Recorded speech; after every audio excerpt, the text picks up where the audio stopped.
Manipur Top Channel की video अमता थगसगे ngasi फोंगबसी फोंगदा खगेबम असौ हाटपद सेनबसिंगी इमुंगी मियोइसिंग संगजाफम पीबा यारोय हाइदुना rally सटक्रे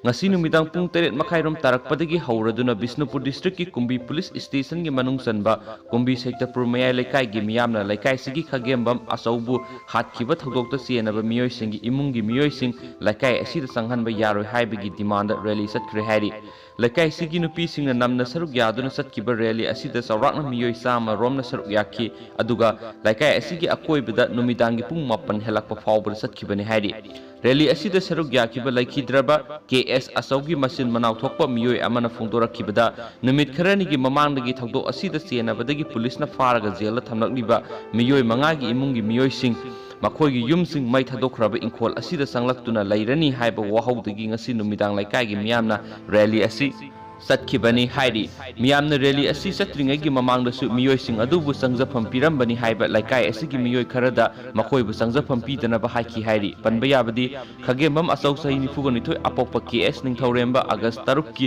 ayuk pung 13 makhairom tarakpada Chakhumda Chak charingaida faduna puthoklaga masagi thonggal maktada mangakaktuna hatkhibani thoudok matang da Kumbi police station Indian penal code ke section 302.120B34 IPC ki makhada case FIR number 1282019 register torogo lokhatkibane case asiga mari lainana thoudok sida senariba nongmaitim surjit sai 35 mahaki apokpa singkhu sai 138 mayamba inaubi maitai sai nifugani thoi apokpi mama sana hanbi sai nifugani pan